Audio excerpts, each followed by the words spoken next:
Que nos dio el hermano Ernesto. Vamos a tener esta predicación, pero antes de eso me gustaría agradecerles por todas las bendiciones que me dan de parte de ustedes, por ese cariño. Sé que estoy iniciando una etapa nueva en mi vida, pero hemos venido a servir al Señor, pero me siento la verdad muy amado por todos ustedes. Gracias porque han estado al pendiente de mí. Y bueno, espero que también se sientan atendidos por mí, lo que necesiten, estamos para servirles. Pero bueno, hermanos, vamos a empezar con la predicación de esta mañana. Antes de que iniciemos, me gustaría que oráramos y le pidiéramos a Dios sabiduría. Padre, cuántas gracias te damos por un nuevo día de vida que nos das, porque podemos ver la luz del sol. Podemos estar aquí reunidos para escuchar tu palabra, Padre. Qué gran bendición que nos das de poder alimentarnos con ellas, Señor, porque sabemos que somos pecadores, que somos débiles, Señor, pero tú estás trabajando con cada uno de nosotros.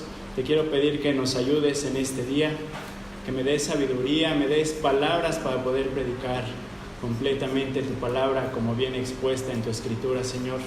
Dame sabiduría para poderlo explicar sencillamente, Padre, pero sobre todo te ruego que en este pasaje podamos ver lo que somos nosotros, Padre, que somos pecadores, pero también podamos ver las maravillas del sacrificio de tu Hijo Jesucristo, Señor, que no lo merecíamos, pero Él padeció duramente por nosotros, Padre, pero te damos gracias por eso, porque eso nos muestra que eres un Dios de misericordia, que eres un Dios lento para la ira, Señor. Gracias por todo, y también te quiero pedir por las personas que estén aquí y nos estén escuchando, que si no te conocen, Padre, que tú los confrontes, que uses tu palabra, Señor, para que no vuelva vacía y los lleves a la vida eterna, Padre. Cuántas gracias te damos y recibe la gloria y honra que tú mereces, Padre. En nombre de Cristo Jesús. Amén. Bueno, hermanos, no sé si recuerden la última vez que tuve la bendición de poder predicar.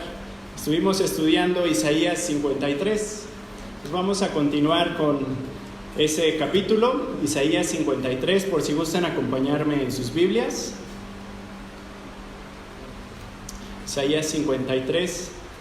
Como ya tiene un poco de tiempo que vimos esto, me gustaría hacer de introducción un poco de resumen. ¿Qué fue lo que vimos en los primeros 3 versículos? ¿Se acuerdan que les dije que la idea de este pasaje iniciaba en Isaías 52 a partir del versículo 13? Y analizamos el versículo 13, el 14 y el 15. Si Dios quiere, hoy vamos a analizar, si nos da tiempo, otros 3 versículos, que sería Isaías 53, y vamos a ver el versículo 1, 2 y 3. Para recordarles, esta predicación la titulé El siervo de Jehová. Y la idea del pasaje termina ahora sí que en todo el capítulo 53 hasta el versículo 12. Y lo dividimos en 3 partes, hermanos. Si no lo tienen, se los vuelvo a repetir. Les comento, es el siervo de Jehová. Y el primer punto, que fue el que ya vimos del versículo 13 al 15, se titulaba La exaltación del siervo. La exaltación del siervo. El segundo punto es el que vamos a ver hoy, el sufrimiento del siervo. Ese abarca desde el versículo 1 hasta el versículo 9. El sufrimiento del siervo. Y el tercer punto es la recompensa del siervo. La recompensa del siervo. Eso va a ser de los versículos 10 al 2. Y bueno, hermanos, les puedo decir que no llevamos prisa, pues vamos a ir desmenuzando poco a poco. Lo que queremos es entender la palabra de Dios para ponerla en práctica en nuestras vidas, inclusive para poder predicar el Evangelio. Bueno, vamos a empezar con la introducción. Este es un pasaje que nos habla de Jesucristo, que lo menciona como el siervo de Dios. Y yo les comentaba que es un capítulo complicado porque está en el hebreo. Y este capítulo depende mucho del contexto. No es como en el griego, que es un poco más puntual, es un poco más exacto. Entonces a veces hay dificultades para saber quién está hablando, en qué tiempo está hablando, a quién se está dirigiendo. Y les comentaba que había varias interpretaciones, que la gente dice, ¿quién es este siervo? Algunos de ellos dicen que es Israel, que está sufriendo por causa de todo el mundo que lo está atacando. Otros dicen que se cumplió con el rey Ciro. Otros dicen que era el rey David. Y inclusive tristemente hay gente que dice que no se está refiriendo a Jesucristo. Pero como lo vimos en la predicación pasada, aprendimos que se refería al Mesías, a Jesucristo mismo. Entonces este sí es Jesucristo. Cuando hablemos del siervo me estoy refiriendo a Cristo mismo, hermanos. ¿Y por qué dijimos eso? Porque si se fijan en el capítulo 52, versículo 13, dice, será engrandecido y será exaltado. Esos son títulos que Isaías usa en Isaías 6 para decir que estaba en un trono alto y sublime. ¿Recuerdan que estudiamos también ese? Entonces está usando títulos que se usan para la deidad. El Señor está diciendo, mi siervo es Dios. Este siervo es Dios mismo. Entonces por eso decimos que es Jesucristo.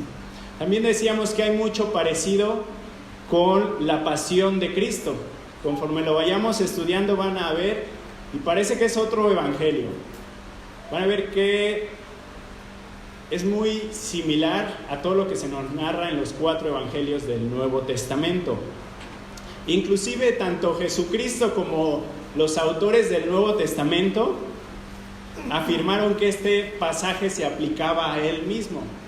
O sea, él ya había venido y dice, como dijo el profeta Isaías, y así se va a cumplir en mí. A cada momento lo decía Jesucristo, pero también lo mencionan varios autores del Nuevo Testamento. Y esto es lo que quiero recalcar un poco, hermanos, es importante. Vimos que Isaías habla en pasado. Van a encontrar muchos verbos en pasado, como si algo ya hubiera ocurrido. Se había comentado que esto los teólogos les llaman pretéritos proféticos. Digamos, son, aunque hablan en pasado, son profecías futuras. Esto era muy común para los profetas hablar de esa manera. También vimos lo que es el acortamiento profético adelantado. Esto quiere decir que Isaías predice acontecimientos futuros sin delinear secuencias exactas de los sucesos o intervalos de tiempo separándolos. Si no lo entiende, hermano, se lo explico muy bien. Recuerden, yo lo leí esto y dije, ¿a qué se refiere? Aquí lo que está diciendo, vamos a poner 2 ejemplos, creo que es más fácil con esto. El pueblo de Israel, ¿cómo veía la venida de Cristo? Lo veía como una sola venida. Ellos decían, ya ven y reina. No es como ahora que tenemos el Nuevo Testamento, que sabíamos que iba a venir Cristo y iba a regresar. Y en un futuro regresará por su iglesia. Ellos no lo entendían así. Inclusive los discípulos ya querían sentarse con él en el trono. Uno a la derecha y ahí se estaban peleando, ¿no? ¿Cuándo vas a establecer tu reino? Entonces no se veía claro esta división entre su primera venida y su segunda venida, entre lo que llamamos ahora el milenio y su reino eterno. ¿Sí, hermanos? Vamos a continuar. Entonces, en cuestión de tiempos, Isaías está profetizando aproximadamente en el año 740 antes de Cristo. 740 años antes de que viniera el Mesías. Aquí podemos ver la mano de Dios, que Él conoce todos los tiempos, conoce todas las edades.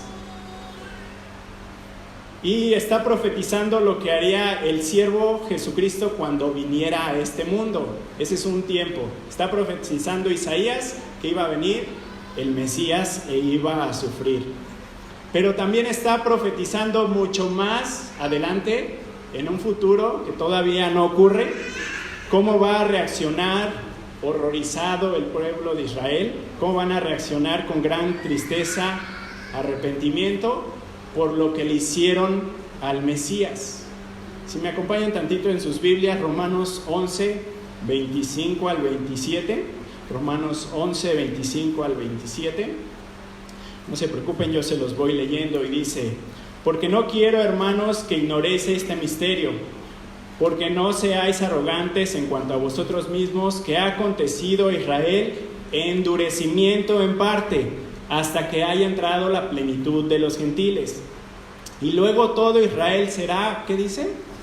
Salvo, como está escrito: vendrá de Sión el libertador, que apartará a Jacob la impiedad, y este será mi pacto con ellos cuando yo quite sus pecados.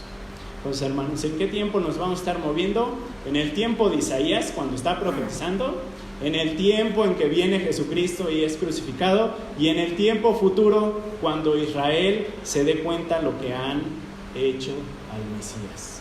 Y lo vamos a estar aplicando a nuestras vidas, que es lo más importante. ¿Qué vimos en el versículo 13? Hablando de la exaltación del siervo. Isaías 52:13 dice: he aquí que mi siervo será prosperado, será engrandecido y exaltado, y será puesto muy en alto. Ahí usa la palabrita he aquí, y recordamos que vimos que aquí está hablando Dios mismo y está diciendo: pongan atención a esto que voy a decir. Nos va a hablar de su siervo mismo. Inclusive vimos que esa palabra es como un sirviente, que es inclusive como un esclavo. Está diciendo que Jesucristo es su esclavo. Y aprendimos que no es que Jesucristo fuera menor, sino que se estaba sometiendo al plan del Padre. ¿Qué pasó con este siervo? Se haría semejante a los hombres para cumplir y someterse al plan de redención. Eso es lo que hizo Jesucristo. Y ahí dice que Cristo sería prosperado. No hablamos de que Jesucristo iba a tener abundancia, como lo predican ahora en el Evangelio de la prosperidad. ¿A qué se estaba refiriendo con que sería prosperado? Nos dice que Él sería sabio en todo lo que hiciera, que iba a ser prudente, que Él iba a tener la habilidad de hacer o llevar a cabo el plan de su Padre, hacer su voluntad. Esto iba a ser, Jesucristo lo iba a cumplir, y debido a esa obediencia, como dice ahí el versículo, sería exaltado, sería engrandecido y sería puesto muy en alto. Es decir, es como una escalera, iba a ir siendo exaltado de gloria en gloria hasta llegar al cielo y sentarse junto a su Padre. Versículo 14: ¿cómo se asombraron de ti muchos? De tal manera fue desfigurado de los hombres su parecer, y su hermosura más que la de los hijos de los hombres. Aquí cambia drásticamente de tema, de la exaltación del siervo a una escena de desprecio, sufrimiento y humillación. La gente quedaría pasmada, les provocaría una repugnancia y rechazo el ver a Cristo. ¿Y por qué era ese rechazo? Les platicaba que era debido a que verían su rostro, su cuerpo, cómo sería maltratado, y que sus rasgos estaba tan maltratado que ya no iba a parecer humano, estaba totalmente desfigurado. Por eso ellos no tendrían un buen parecer hacia Él. Versículo 15: así asombrará Él a muchas naciones. Los reyes cerrarán ante Él la boca, porque verán lo que nunca les fue contado y entenderán lo que jamás habían oído. Otro cambio drástico. Aquí ahora regresa al glorioso regreso del siervo, donde todos los reyes y naciones se van a postrar ante Él. Es como un resumen de esto, ¿no, hermanos? Iba a venir Cristo, iba a sufrir, iba a ser exaltado y va a volver a regresar ese siervo.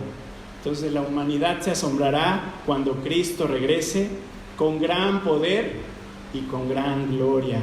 Comprenderán quién es realmente Cristo, e Israel se arrepentirá porque lo habían traspasado y maltratado. Pero la mayoría de los gentiles se lamentarán con terror por el castigo que recibirán por no arrepentirse y rechazar a Cristo. Pues ya teniendo esto un poco más fresco en la mente, hermanos, vamos a seguir continuando y vamos a ver el segundo punto. que dice el sufrimiento del siervo. Versículos 1 al 9. Y dice, los siguientes versículos van a empezar a notar que son un poco crudos, hermanos, dolorosos, difíciles de asimilar y pueden llegar a estremecernos. Puede ser difícil escuchar de ellos y tal vez puedas pensar y decirme, detente, Jorge, ya no nos prediques sobre ese tema, ya no hables de todo ese sufrimiento y dolor, es demasiado fuerte. Podríamos pensar eso, pero la realidad es que cada uno de estos versículos nos está mostrando la gravedad de nuestro pecado. ¿Quiénes somos delante de Dios? La maldad y el rechazo que tiene el hombre hacia Dios, el cómo estamos depravados, caídos. Pero también nos habla de la perfecta justicia de Dios y santidad de Dios, que demanda que sea pagado con la muerte todo ese pecado.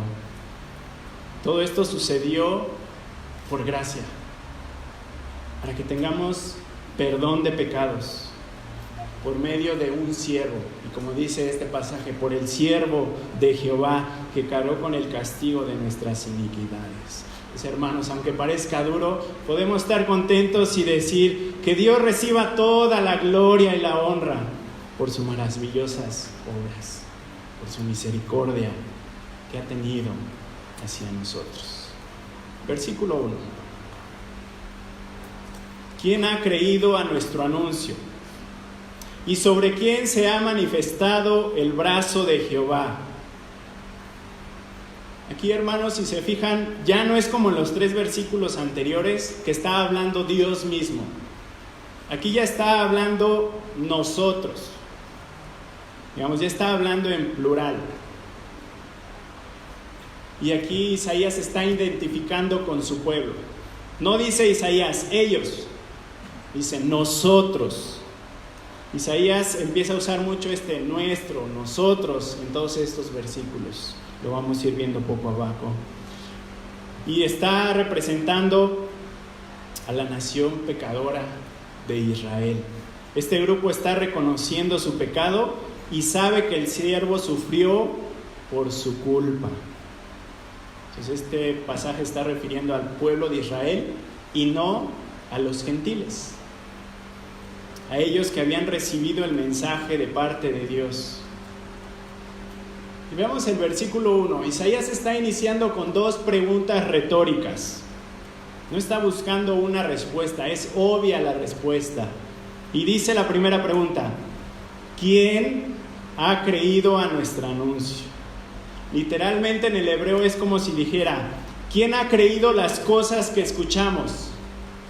¿Quién realmente creyó el mensaje que nosotros oímos? ¿Quién? Si vemos la historia del pueblo de Israel, vemos que ellos habían escuchado la palabra de Dios dada por sus profetas, en este caso dada por Israel de parte de Dios, y podían ver la necesidad de un Mesías para que sufriera por sus pecados. Ellos recibieron ese mensaje.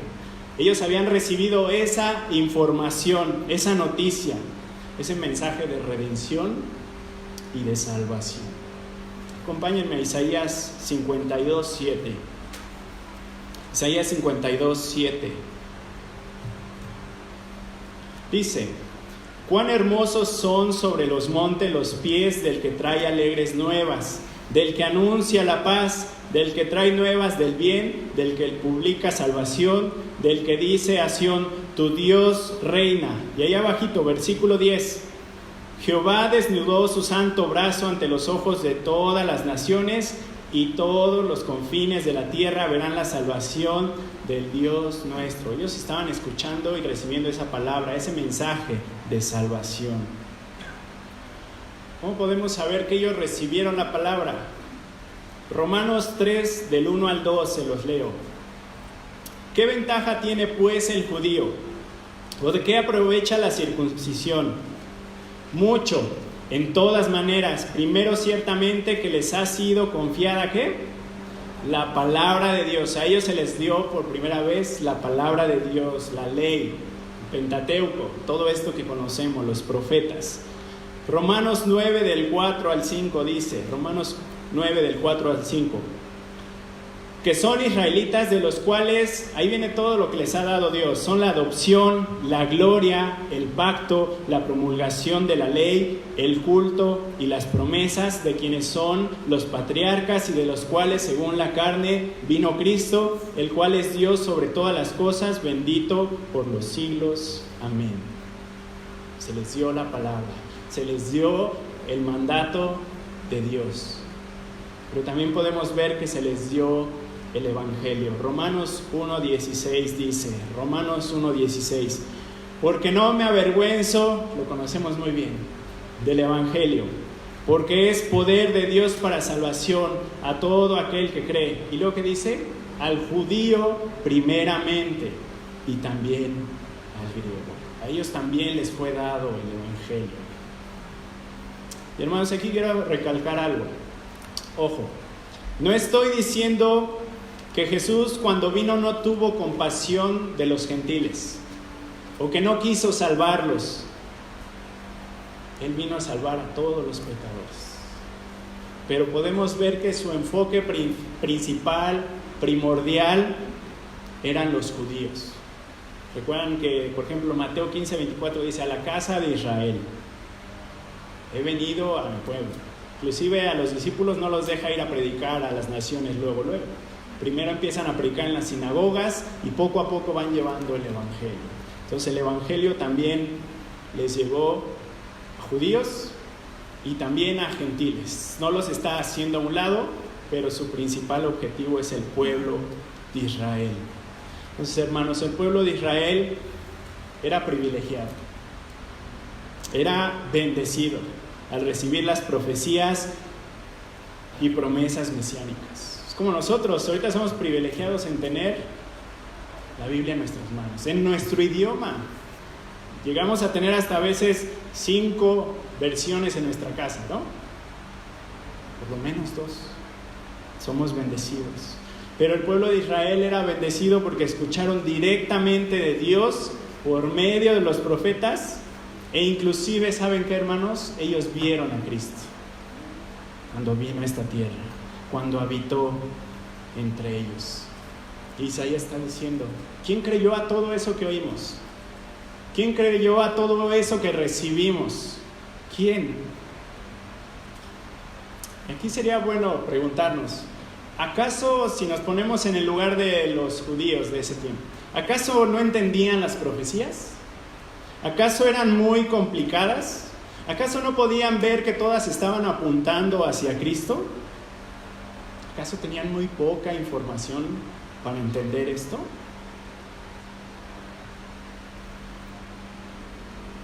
En la predicación pasada vimos varios versículos de cómo Isaías está hablando del Mesías. Algunos ejemplos eran, por ejemplo, que nacería de una virgen.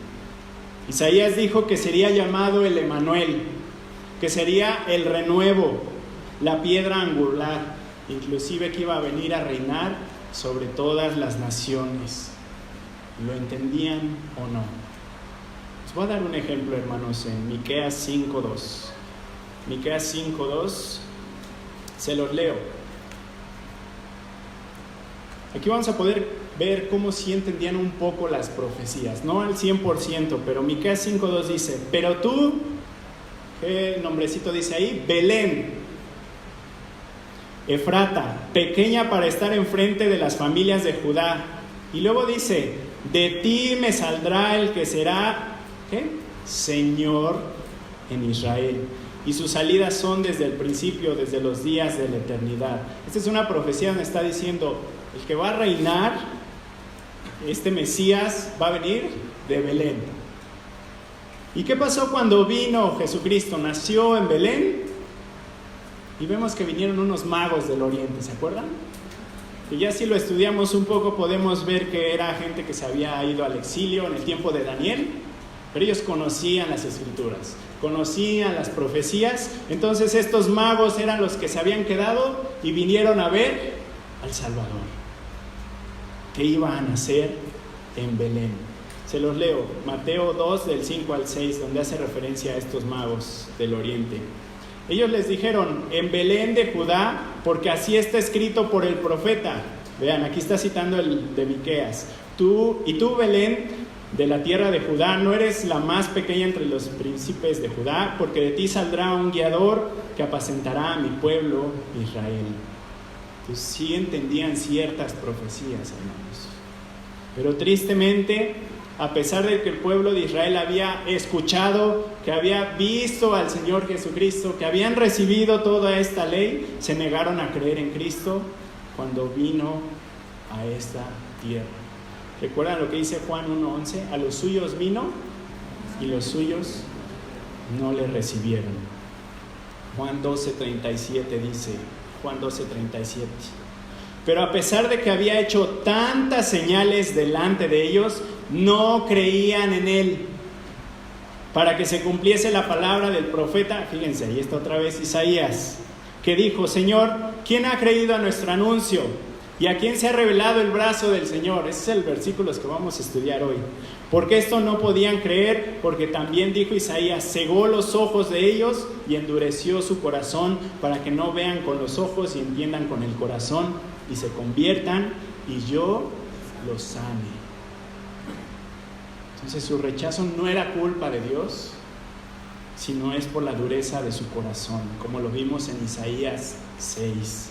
Ellos esperaban un Mesías triunfante, que viniera a derrotar a los romanos, y no querían un Mesías sufriente, que terminara en una cruz.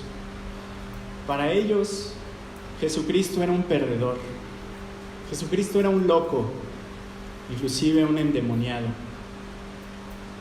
Muchos de ellos decían que había sido concebido por una relación fornicaria entre María y José. Ellos lo vieron y dijeron, este nació en un pesebre y no en un palacio. Su familia era de la clase trabajadora y no de la realeza. Vivió en Galilea, esta zona donde era despreciada por los judíos. Ellos lo miraban y decían, este come con publicanos y con pecadores. Vean con quién se sienta, está conviviendo con los borrachos y las prostitutas. Vean a sus discípulos, ellos son pescadores, cobradores de impuestos, esos traicioneros. Algunos son de Galilea. Por eso el Mesías, este siervo de Jehová, murió como si fuera uno de los peores ladrones. Fue rechazado y brutalmente tratado por la sociedad. Jesucristo era todo menos un Mesías para ellos. Incluso sus milagros no fueron suficientes para creer en él. Juan 12:37 dice, pero a pesar de que había hecho tantas señales delante de ellos, no creían en él. Hermanos, toda esta gente estaba totalmente endurecida por su pecado. Estaban cegados por su incredulidad. Su odio por Jesús les nubló la visión.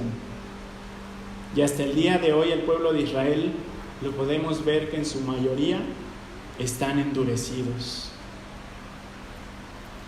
Si estudiamos todo el libro de Isaías, a cada momento Isaías dice, es que ustedes son un pueblo sordo, ustedes son un pueblo ciego, son muy duros. Ellos no podían creer lo que les decía Isaías. Voy a hacer un poco de referencia a todo esto en el Nuevo Testamento. Romanos 11:7 y 8 dice que se preguntan, ¿qué está pasando con Israel? Y aquí nos responde Pablo, ¿qué pues? ¿Lo que buscaba Israel no lo ha alcanzado? Pero los escogidos sí lo han alcanzado y los demás fueron endurecidos. Como está escrito, Dios les dio espíritu de estupor, ojos con que no vean y oídos que no oigan. ¿Hasta cuándo? Hasta el día de hoy. Segunda de Corintios 3:14. Segunda de Corintios 3:14. Dice, pero el entendimiento de ellos se embotó porque hasta el día de hoy, cuando leen el Antiguo Pacto, les queda el mismo velo no descubierto, el cual por Cristo es quitado. Están cegados, está diciendo Pablo, están endurecidos hasta el día de hoy. O sea, en Isaías vemos esto, ustedes están sordos, son duros, pero también Isaías comenta a cada momento que el Señor, que Dios está prometiendo que en el futuro eliminará esa ceguera. Y los israelitas creerán en Él. Una aclaración, hermanos. Tampoco estoy diciendo que no haya israelitas que se salvaron en el tiempo de Jesús o que en este tiempo no se salven. Conocemos a los judíos mesiánicos que creen en el Mesías, que creen en Cristo como el Salvador. Romanos 10:16 dice: mas no todos obedecieron el Evangelio. No todos. Quiere decir que algunos sí obedecieron el Evangelio. Pues Isaías dice: Señor, ¿quién ha creído a nuestro anuncio? Pues aquí no es para que nos jactemos, nos burlemos del pueblo de Dios de Israel y digan: qué incrédulos, ¿cómo es posible que no puedan ver al Mesías? No es para que nos jactemos y nos burlemos, como ya les había leído en Romanos 11:25. Porque no quiero, hermanos, que ignoréis este misterio, que no seáis arrogantes en cuanto a vosotros mismos, que ha acontecido a Israel endurecimiento en parte hasta que haya entrado la plenitud de los gentiles. No nos volvamos arrogantes porque está cayendo este juicio sobre Israel. Sabemos que es su pueblo escogido y en algún momento Él abrirá sus ojos.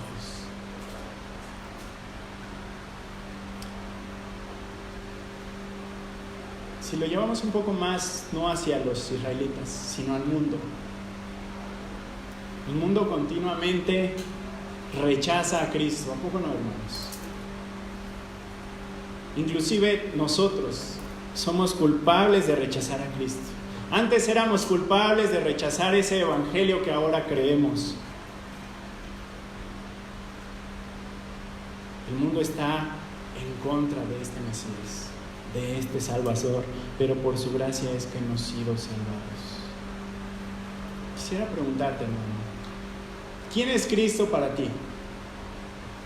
¿Es el Salvador y Mesías como le está diciendo este pasaje? O a lo mejor no eres muy diferente a todos estos judíos que están rechazando a Jesucristo. A lo mejor estás cegado por tu pecado. Prefieres tus iniquidades en lugar de seguir a Jesucristo.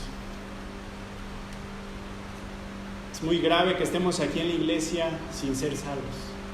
Podemos estar escuche y escuche y escuche, escuchando el mensaje de salvación, y al final, si no nos arrepentimos, vamos a recibir más condenación. ¿Recuerdan Lucas 12:48, donde dice que al que se le dará más, se le va a pedir más? ¿Qué va a pasar si hoy mueres y llegas delante de Dios y le dices: yo escuché todas las predicaciones del pastor Ernesto? ¿Eso te va a salvar? No, lo que salva es el sacrificio de Cristo, la fe en Jesucristo, un verdadero arrepentimiento, un cargar nuestra cruz día con día. A lo mejor estás buscando a Jesucristo por algún problema, porque tienes necesidad, necesitas dinero, lo quieres por fama, por salud, por bienestar. A lo mejor lo estamos siguiendo por las razones equivocadas. Hermano, mi pregunta es esta: ¿estás siguiendo al Jesús bíblico que te pide seguirlo, que mueras a ti? ¿A qué Jesucristo estás siguiendo? ¿Al bíblico o al que estamos creando en nuestra mente? Continuemos. El versículo continúa diciendo: ¿y sobre quién se ha manifestado el brazo de Jehová? Ahí usa la palabra el brazo, la frase el brazo de Jehová. No es el brazo de cualquier persona. Ahí está usando en el hebreo la palabra Yahweh. El yo soy, el eterno, el autoexistente, el único Dios verdadero. ¿Qué significa esta frase del brazo de Jehová? Es un término militar que está representando al Señor, a Dios, como un guerrero que está descubriendo su brazo para tomar su arma. Lo está describiendo para tomar su arma y aplastar y acabar con todos sus enemigos. ¿Qué está diciendo aquí Isaías? Esta frase se está refiriendo a su poder divino. Recordemos que Dios es espíritu y no tiene como tal un brazo. Esto es un antropomorfismo para que nosotros como humanos finitos podamos entender. Entonces aquí está diciendo Isaías, el Señor mostró su brazo con gran poder, su poder divino. Y esto era algo familiar para el pueblo de Israel.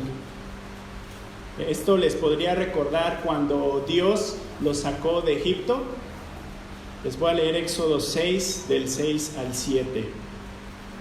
Por tanto dirás a los hijos de Israel, yo soy Jehová y yo os sacaré de debajo de las tareas pesadas de Egipto y os libraré de su servidumbre y os redimiré con brazo, ahí está, extendido y con juicios grandes. Hasta ahí. Entonces aquí Isaías dice, cuando venga este siervo, el brazo de Jehová está siendo revelado. Tendría unos resultados impactantes. Ese siervo traería reconciliación y salvación. Entonces el brazo de Jehová no solo los sacaría de Egipto, no solo los liberaría de Babilonia, sino que su siervo mostraría ese poder. Entonces aquí, ¿cómo lo podemos ver? En el poder que demostró Jesucristo por medio de sus milagros. Y principalmente ahí en la cruz. Tenía su gran poder para salvar.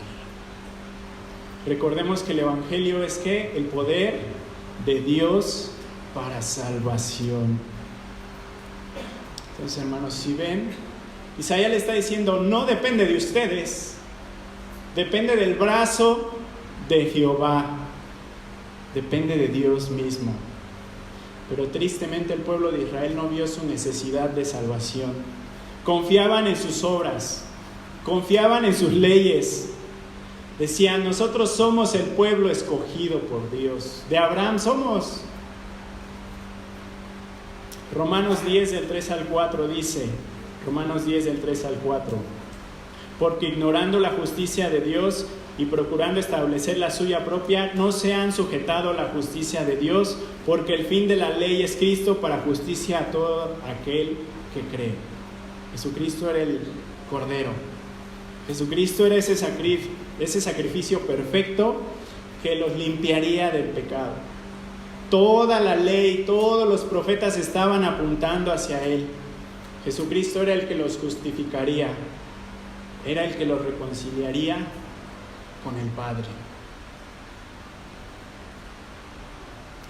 Primera de Pedro 2:24 dice, quien llevó él mismo nuestros pecados en su cuerpo sobre el madero, para que nosotros, estando muertos a los pecados, vivamos a la justicia, y por cuya herida fuisteis sanados. Por nosotros se hizo pecado ese siervo, pero los judíos no lo entendían, no lo entendieron. Pero recordemos que esta es una profecía futura, donde los judíos lo van a entender. Es como si ellos dijeran, ¿quién podría haber creído que Jesucristo era el brazo del Señor? Comprenderán y se lamentarán porque se manifestó el brazo de Jehová por medio de Cristo, pero no lo creyeron. Se van a lamentar. Esto lo podríamos aplicar en nuestra vida, preguntándonos, ¿cómo estás tratando de llegar a Dios? ¿Viniendo a poner sillas en la mañana? ¿Viniendo a los cursos que se imparten durante la semana? O a lo mejor podríamos decir, pues yo no soy tan malo, no soy como un secuestrador. ¿Son tus medios? Por tu buena conducta, tu religiosidad, tus buenas obras. Tal vez piensas como los judíos que no necesitas ser rescatado, que no necesitas que te salven de nada. Hermanos, la salvación es por gracia. Ya fue pagada la deuda. Cristo es el único camino de salvación. ¿Para qué queremos ponerle algo más? El sacrificio perfecto ya fue hecho. Pero es necesario que te arrepientas y creas en Cristo. Entonces mi oración es que si no crees en Cristo, si no te has arrepentido, mi oración es que el Señor abra tus ojos, te salve, te cambie, por si no eres creyente. Vamos a ir avanzando, vamos a ver el versículo 2. Versículo 2 dice: subirá cual renuevo delante de él, y como raíz de tierra seca, no hay parecer en él ni hermosura. Le veremos, mas inatractivo, para que le deseemos. Entonces recordemos que Dios no es culpable de su endurecimiento, de sus oídos sordos o de sus ojos ciegos. Era culpa del propio rechazo y el pecado de sus corazones. Y aquí lo explica de esta manera. Empieza a hablar del rechazo que tenía Israel hacia este siervo y dice: subirá cual renuevo delante de él. Sinceramente, muy poca gente cuando vino a esta tierra Jesucristo lo siguió. Muy poca gente creyó en él. Ejemplo, los pastores que fueron a verlo al pesebre. ¿Recuerdan a Simeón en Lucas 2:25? Al que se le reveló que no iba a morir hasta que viera al Mesías. O también tenemos a Ana, la viuda, que proclamaba la palabra del Dios y que también vio al Mesías. Y algunos que también esperaban al Mesías, como lo dice Lucas 2:38.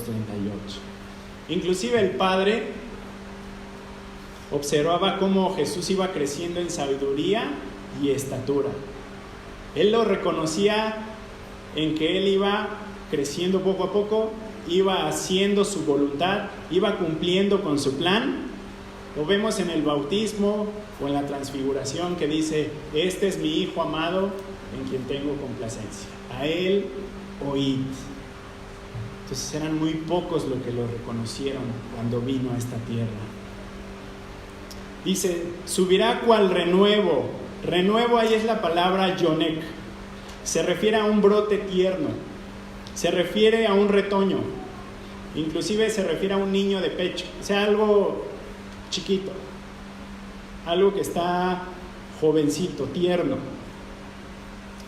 John MacArthur dice en esta parte, dice: la palabra hebrea traducida a renuevo se refiere a un retoño, un brote parásito inútil y no cultivado de la planta principal, el cual debe arrancarse para que no drene recursos de las ramas principales. Estos brotes, llamados hijuelos, suelen ser prolíficos en los olivos. Crecen desde la base del tronco del árbol, de donde extraen humedad y nutrientes. También hacen el árbol más sensible a insectos dañinos y enfermedades, por lo cual deben eliminarse. Entonces Isaías está diciendo, es que el Mesías era como un renuevo.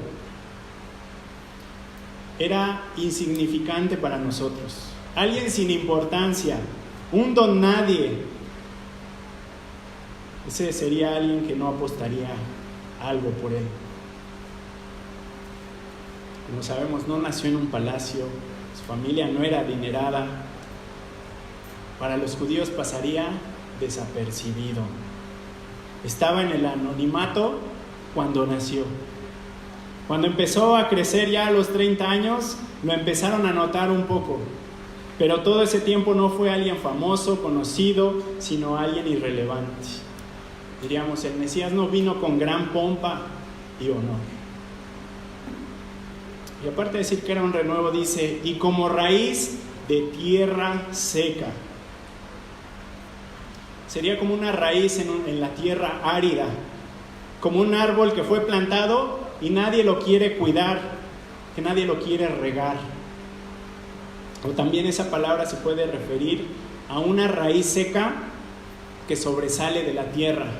Esa raíz que sobresale y te puede hacer tropezar. Se está refiriendo a que el siervo de Dios no sería impresionante para Israel, no lo desearían, lo aborrecerían y lo menospreciarían, porque no era poderoso, no era alguien triunfante, conquistador, sino era alguien débil, frágil, derrotado. Solo merecía la burla, su castigo y humillación.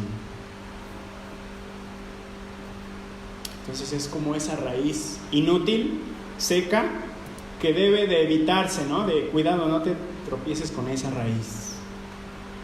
Era una deshonra, una vergüenza total. En lugar de brotar como un gran líder conquistador, la gente lo veía como un perdedor, incapaz de vencer a sus enemigos y líderes. Pues si vemos los evangelios, y en este caso Isaías 11 del 1 al 2, veamos la gran diferencia. Isaías 11, 1 al 2 dice: saldrá una vara del tronco de Isaí y un vástago retoñará de sus raíces, y reposará sobre él el espíritu de Jehová, espíritu de sabiduría y de inteligencia, espíritu de consejo y de poder, espíritu de conocimiento y de temor a Jehová. Pues Jesucristo no era esa raíz en una tierra seca, sino Jesucristo era este vástago de vida. Era esta raíz de salvación para un mundo seco, para un mundo podrido, muerto en pecado y en maldad. Vemos la diferencia, hermanos, cómo lo veía Israel y cómo es presentado el siervo de Jehová. Luego continúa Isaías diciendo: no hay parecer en él. Es que vimos al Mesías y no era atrayente hacia nosotros. Su apariencia no es positiva para nosotros. Su semblante es indeseable. Inclusive sus discípulos dudaban que Cristo fuera el Mesías. Juan 1, 45 al 46 dice, Juan 1, 45 al 46. Felipe halló a Natanael y le dijo: hemos hallado a aquel de quien escribió Moisés en la ley. Vean cómo sí conocían un poco las profecías. Así como los profetas, a Jesús, el hijo de José de Nazaret. Y vean lo que contesta Natanael, versículo 46. Natanael le dijo: ¿de Nazaret puede salir algo bueno? Le dijo Felipe: ven y ve. Ese Mesías que me estás anunciando, ¿a poco de Nazaret? Y el versículo continúa diciendo: ni hermosura. No es un hombre bello para nosotros. No es un hombre hermoso y esplendoroso que refleja esa grandeza y superioridad. No se ve como un líder majestuoso, glorioso, poderoso. ¿Cómo es un líder normalmente, hermanos? Un líder es dominante, un líder es contundente, inclusive puede ser atractivo entre nosotros, ¿no? A lo mejor no en lo físico, pero ahora que están lo de las elecciones dices: mira, este me llama la atención. Así son los líderes, ponemos nuestra vista en ellos y escogemos al que mejor nos parece. Los líderes son esas personas que tienen magnetismo hacia su persona, que atraen a las personas hacia ellos y las convencen de hacer lo que quieran que hagan. Pero este siervo no encajaba en lo absoluto con ese cuadro, con esa idea que tenía Israel. ¿Recuerdan cuando el pueblo de Israel escogió a su primer rey, a Saúl? Les voy a leer 1 Samuel 9:2, que dice, 1 Samuel 9:2, y tenía él un hijo que se llamaba Saúl, era joven y hermoso. Entre los hijos de Israel no había otro más hermoso que él. De hombros arriba sobrepasaba a cualquier pueblo. Era alto, hermoso, era bello. Decían: este tiene que ser nuestro rey. Inclusive, ¿cómo era David? 1 Samuel 6:12 dice: envió pues por él y le hizo entrar. ¿Cómo era David? Y era rubio, hermoso de ojos y de buen parecer. Entonces Jehová dijo: levántate y úngelo, porque este es. Este es otro caso, ¿no? Fue elegido por Dios. Pero inclusive Samuel decía: oye, ¿por qué no elegimos aquí a uno de sus hermanos? ¿Y qué le contestó el Señor? 1 Samuel 16:7 dice: Y Jehová respondió a Samuel: no mire su parecer, ni lo grande de su estatura, porque yo lo desecho. Porque Jehová no mira lo que mira el hombre, pues el hombre mira lo que está delante de sus ojos, pero Jehová mira el corazón. Los judíos estaban mirando lo externo, que no cumplía con su estándar que ellos querían, pero ese siervo estaba cumpliendo con el propósito de Dios. Para nosotros es hermoso nuestro Cristo, ¿a poco no, hermanos? Luego continúa diciendo: le veremos más inatractivo para que le deseemos. Su pueblo sí lo miraría, sí lo observaría y le prestaría un poco de atención, pero sus vistas, diríamos, pasarían de largo, no se interesarían en él, no verían su magnificencia, su poder, su propósito y salvación. Meyer, un comentarista, dice: el renuevo tierno, el retoño abriéndose camino dolorosamente a través de la corteza compacta y endurecida, la ausencia de atractivo natural, esta imagen aguarda y recibe su plena interpretación en el Nuevo Testamento con la historia de la pobreza de su familia, su pesebre como una cuna y sus circunstancias humildes, sus discípulos escogidos, pecadores, su suerte constante, pobreza, sus devotos admiradores, gente común, a los lados de su cruz, ladrones y malhechores, los miembros de su iglesia, pobres y humildes. Esto fue sin duda humillación, aunque las irregularidades de la suerte humana son apenas distinguibles desde las alturas de las cuales Él descendió. Normalmente cuando un líder nos llama la atención, queremos saber más de él. Lo elogiamos, le ponemos atención, le seguimos. Pero esto no le pasó a los judíos. Ellos veían a Cristo y dicen: miren cómo entró en un pollino. Yo quería un conquistador que viniera en un caballo blanco. La forma en que se entregaría el siervo para la gente sería impactante y desagradable. Es como si vieran a Cristo y vieran al hombre más feo del mundo. En ocasión lo llamaron endemoniado, en ocasiones quisieron despeñarlo, en ocasiones quisieron apedrearlo, y la gente inclusive le gritó: ¡crucifícale! ¡Crucifícale! Como vimos en los versículos anteriores, sería maltratado a tal punto que ya no parecería humano. Un comentarista menciona: cuando fue interrogado ante Anás, hablando de Jesús, Jesús fue abofeteado por un oficial. En la audiencia ante Caifás fue escupido y abofeteado y golpeado en la cabeza con los puños. Pilato lo azotó y sus soldados lo golpearon. La flagelación era tan terrible que se sabía que los presos morían a causa de la terrible experiencia. Y le estaban haciendo esto al mismo Hijo de Dios. Entonces, hermanos, Jesucristo no era el líder que anhelaban. La realidad es que estaban rechazando al poderoso brazo de Jehová. Y en un futuro Israel confesará su gran crimen de haber rechazado al Mesías. Pero Dios, en su gracia y fidelidad, les va a abrir los ojos, les va a otorgar salvación. Y es lo que vamos a ir viendo poco a poco. Pero preguntémonos: ¿qué hay de ti? ¿Jesucristo es como una raíz que te estorba y te tropieza? ¿Es alguien repugnante y atractivo? Ay, papá, ¿por qué tenemos que ir a la iglesia todos los domingos? ¿Qué es lo más atrayente y hermoso que has tenido en esta tierra? Si eres cristiano, yo creo que puedes decir: el Hijo de Dios, la salvación y la gracia que me ha otorgado. ¿Qué es lo más preciado en tu vida, hermanos? Quedémonos con esa idea. No nos va a dar tiempo de ver el versículo 3, lo vamos a ver, si Dios quiere, dentro de 8 días. Pero, hermanos, estamos hablando de Jesucristo que se sacrificó por nosotros.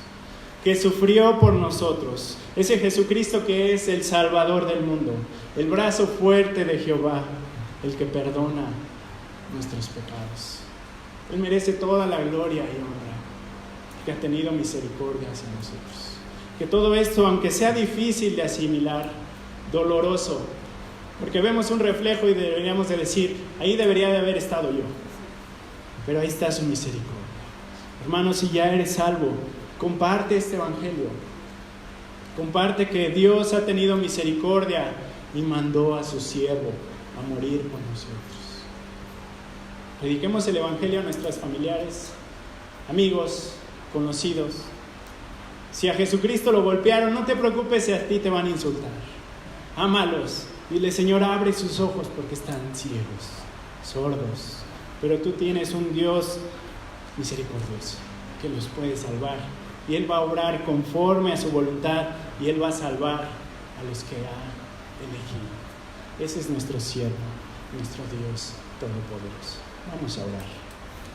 Padre, te damos gracias porque eres bueno con nosotros. Vamos a ver que tu Hijo sufrió, pero ha sido exaltado. Él está sobre todo nombre. Él es el Rey de Reyes y Señor de Señores, Padre. Pero gracias porque podemos ver estos pasajes y ver nuestro pecado, ver lo que nosotros merecíamos, Padre. Te quiero rogar que como iglesia nos ayudes a crecer en santidad y que podamos proclamar este evangelio a todas las naciones, Padre. Si sabes que nuestra vida no está muy bien delante de ti, permite que vengamos delante de ti, Padre, y pidamos perdón por nuestros pecados, Señor. Sabemos que hay hermanos que pueden irse de esta iglesia, puede haber gente que no es creyente irse de la iglesia. Te rogamos por cada uno de ellos, Padre, pero te rogamos en especial por nuestras vidas, que no veamos al de al lado, sino que primeramente nos preguntemos, ¿quién es Jesucristo para nosotros? ¿Es una rama de tropiezo o es lo más glorioso que tenemos en esta vida, Padre? Quiero pedir que nos bendigas en esta semana que va a iniciar y que seamos de bendición en todo lo que hagamos, en nuestro trabajo, en nuestras escuelas, en nuestras actividades, Padre. Pero sobre todo que tú seas glorificado día con día por medio de nuestras vidas. Todo esto lo pedimos y te damos gracias en nombre de Cristo Jesús. Amén.